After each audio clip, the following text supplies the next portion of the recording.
If you want to learn how to make this dish, then stick around. I have 4 yellow Yukon Go potatoes, washed and dried. You can use the little baby yellow Yukon Go potatoes and just leave them whole, or cut those in half. You could cut these into wedge fries. You can cut them into sticks. You can just cut them into quarters, thirds, however you prefer. I prefer to cut them into like fatter French fries. Because that's just they take a less cooking time. Now this is a remake on a dish that I had in the early 90s when I still lived in Houston, Texas. There was a bad, a something Greek restaurant there, and I would always get the lemon chicken. Now the last time that I ate there, oh my goodness. It was like they upped the game on it. I guess trying to keep up with everybody that started to build around them. And they made like a little Greek dressing, and it had like Katamata, not Katamata olives, but the green olives stuff with feta in there. And it had like shallots, red peppers, and stuff like that. So I'm gonna remake this, but I'm not. My grocery store didn't have the green olives, so I'm not gonna add the in and the porcinis. That's what it was, and porcinis. And I know it had dill in there, but I'm not gonna add dill into my dressing. But this is kind of my take on it. And man, I used to dream about this place. I don't even know if they're still around. I don't even remember the name of them. But oh my god, they were the bomb.com back then.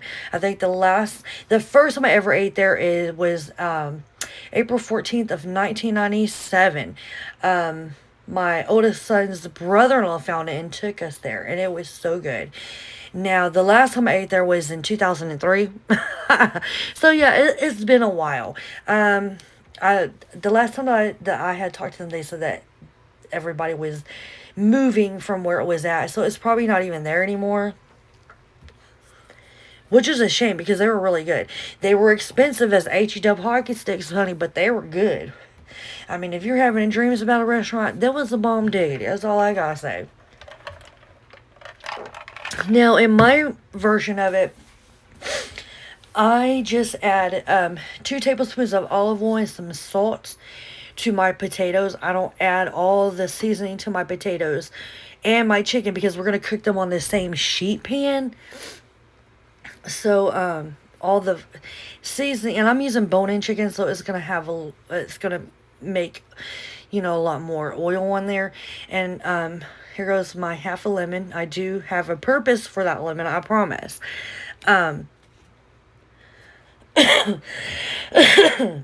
Excuse me. There goes me adding the salt in there, because we are cooking this on a sheet pan, and I do heavily season my chicken for this every time I make it, and all the seasonings fall onto the potatoes. So I mean, it would probably be too much seasoning if I added it onto the fries and the chicken. Now I'm using a half tablespoon because I didn't feel like shuffling through my drawer when I was trying to record to find my actual tablespoon. So I'm using a half tablespoon. So you'll see me do this like 4 times. Now after you get the olive oil and the salt on there, and you kind of like mix it all together, you're going to put it in your oven. You're going to have your oven preheated to 425 degrees. You're going to set a timer on your oven for 20 minutes. So you're going to give your potatoes a head start. I probably should have just did mine for like 10 or 15 because I didn't cut them as wide as I usually do. I mean, they were like halfway through at 20 minutes, so it was good. But if yours are kind of thicker, then you would need the full 20 minutes, as long as they have a little bit of a head start, so everything gets done at the same time. You can use bone-in chicken. You can use bone-out chicken. I prefer to use bone-in chicken. We like chicken breast in my family, but I mean, I don't want it to be dried out, so I like to keep the bone. Okay, here I am adding a little bit more salt to it because I felt like maybe I needed a little bit more salt, and I'm putting it on my sheet pan. Now to the same little dish I have there, see, I got my chicken in there. Now if you pull your chicken in your refrigerator to defrost the night before, make sure you let it sit out in a pan for at least 30 minutes to an hour to come it to room temperature. Now, I have 2 tablespoons of paprika. I have a third of a palmful of the red pepper flakes, a tablespoon of oregano, and a tablespoon of rosemary. Now, we are going to start this, and we're going to add 2 tablespoons of olive oil to our chicken before we start adding in all the spices. And we are going to add in a great generous pinch of salt. Okay, I'm a heavy seasoner. I'm a heavy salter. So when I say a nice generous pinch, to me is like a half of like a full palmful. So here I am putting in the 2 tablespoons of paprika. Okay, and then the third a palmful crushed red pepper flakes, a tablespoon of oregano, and a tablespoon of rosemary. God, my mind went blank. Now here I am with the salt. See all that salt? Yeah. So I'm a heavy salter. Now we're going to get all that mixed up to where it's all over the chicken, and it's going to look so beautiful. Here I am, just keep on mixing it, girl. Yeah, get your head in there and mix it on up. Mix. I'm wiping it off the side. I wasn't wiping my arm on the chicken. Okay, here we are. Just mixy. Now, because I did use bone-in, my potatoes, some of them did get crunchy, some of them didn't. I prefer a more crunchy potato. And usually I do like bone out chicken thighs, but this was what I had on hand, so this is what I used. So if you wanted your potatoes to get more crispier, then you can put them under the broiler. Like whenever it gets done, take your chicken off, put your potatoes under the broiler, and then let them kind of get kind of crispy that way. You could do that. I didn't do that because me and my son was like, hey, look, we about to tear it up.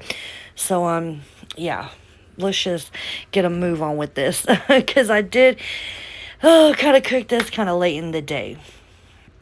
And now I'm just going to put that to the side. Here is my lemon. Now, okay, you want to try to get at least 8 or however many chickens that you have of your lemon. So if you're using more chickens than I am, then you might need 2 lemons. I was trying to get 8 lemon slices, and I think I ended up with 6. So I did have to cut 2 of those in half. Now, since a couple of my drumsticks were kind of on the small side, I used those ones to cut in half. You know what I mean? Because the lemon was huge. So I just used those to cut in half to put on the ones that didn't have it. Alright, and then here I am going at my butter. Now, for your butter, you want to cut the same amount of chicken that you have. So I have 8 pieces of chicken, so I'm going to cut 8 pads of butter. No, I didn't cut them like a half a tablespoon or a full tablespoon. I just randomly cut them. So some of them were thicker, some of them were smaller. The thicker ones I try to put on the thighs, and the thinner ones I try to keep on the chicken legs. Now you see my pan over there on the stove, so my potatoes is done. I'm going to show you what that's going to look like here in a minute. I'm just going to keep on cutting up my butter. Now I'm telling you, this dish is really, really good. So if you have, was having your boss over for dinner, I would highly suggest this dish. Just cook your potatoes and your chicken separately. Because I'm telling you, it was so good. So good. And my husband wants it on weekly rotations. And, I've never made this for him, which is kind of odd. Because I made him all kinds of stuff. But I never made him this one. And I don't even know. Well, I think my son was the one that was trying to tell me that that's what he wanted. And my husband was like, okay, sounds good. And he's not big like on lemon chicken. But, yeah, he really liked this one. So I was really excited. Because I haven't made this one for him. But, if you're trying to impress some people, I'm telling you, this dish is it, girl. This dish is it. Now, here I am just trying to break up my fries. Now, the smaller fries was done, but my thicker ones were kind of like halfway done.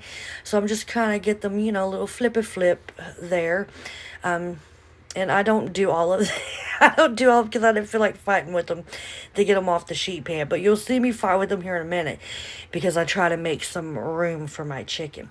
Now, one thing that I didn't add that I usually add, but I didn't to this one, I don't know why, is half of a yellow onion.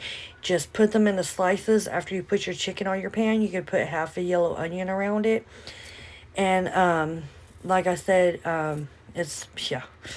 Girl, it was good. Now here we go. We're putting our chicken around our fries.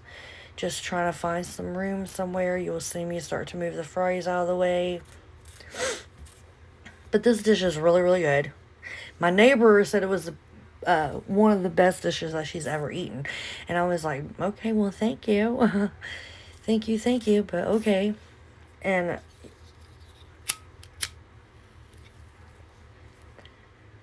look at me. I'm just, see, I didn't want to fight with it. I should have sprayed my pan. But, you know, this was like the 18th time that I went grocery shopping. And still forgot to pick up some pan spray and pepper. Like, I need to get my life together, right? Right.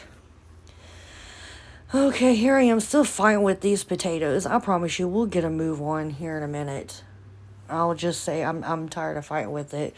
And I'll just start put the chicken on top of the fries.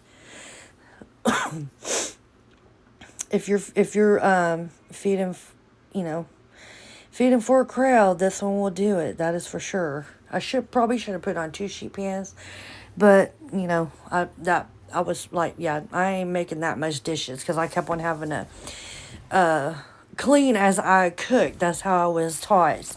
My mom always cleaned as she cooked, so therefore I clean as I cook because that's what I saw growing up. And I was just overdoing the dishes. Like, I didn't want to wash not one more flipping dish. You know what I mean? So here I am. See, I tell you. Now here I am just trying to move some potatoes so they're not all on top of each other.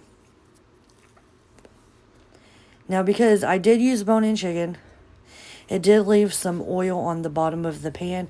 But you know what? It's fine. If you don't mind it, don't mind it. If you don't like it, then you can use chicken breasts. And, you know, make it however, what feels comfortable for you and your family. Now, here we go with the lemon. We're going to put the lemons on top of those chickadees. Now, whenever you put your lemon on top of those chickadees, see, that's where I'm saying, okay, I need to cut another lemon because I don't want to cut another lemon for 2 slices. So I just randomly picked some big old lemons and put them on those 2 chicken legs right there that didn't have any. So here we go. See, now I'm being picky on which lemon I'm going to cut. Now, after you get all your lemons on there, you're going to want to put all your butter pads that we cut up. You want to put those on top of your lemon. Now, if you don't want to do it that way, you can put the butter on first and then the lemon. But I do it this way because as the butter is heating up, you know, that lemon it's just going to melt into the chicken. And that's, instead of just making like a marinade, like how some people do with the chicken broth and lemon juice, this is easier and the most quickest way for me. I mean, do it however you feel comfortable doing it. That's how I do it. And there's that sucker right out of the oven. Yes. Now, I did cook it for another 20 minutes. I temped my chicken. It temped out at 168. So it was good to go. Here I am picking on a fry, tasting it, thinking, oh, dabba dabba. Oh, yabba dabba doo, because that was good. I'm telling you. I was so stupid. But it's okay. Here we go. Now, I did make a dressing, but I did not put the feta stuffed olives and the pepperoncinis, and let me tell you, it did not miss a note. Okay, now I'm going to show you this dressing here in a minute. I don't know where I went. Where did I go? Oh, I don't even know. Hey, Sarah, Pat Sarah, where are you? There I am. I see I'm getting ready to show you the dressing, so I'm about to move it out of the way. There it is. See? Now that is 2 tablespoons of olive oil. That is 1 tablespoon of red wine vinegar. 1/3 of a palm full of red pepper flakes. And that's at least 3 garlic cloves up in there. And also it's oregano, fresh oregano, and fresh parsley. So that is like the base of this dressing, and I tell you it's good. So I am going to take a couple of those lemons after I get done fighting with it and mix and mix them. Oh, and salts, like two little fingerfuls of salt. See, I'm putting that lemon, all those, the inside just kind of fell right in, that lemon pulp. And let me tell you, I don't know what it is about like grilled lemons. If you've never had it like that, like try it. It intensifies the lemon flavor, but still leaves a mellow note, if you understand what I mean. Like it's not a sour punch in the face. It's a more mellow note. Yes, it's awesome. And it has just a whole other flavor. I don't even know how to explain it. Just watch out for the pits. Here I am getting another lemon. Mix it, mix it, mix it, mix it. Now you could take that and oh, look at that plate.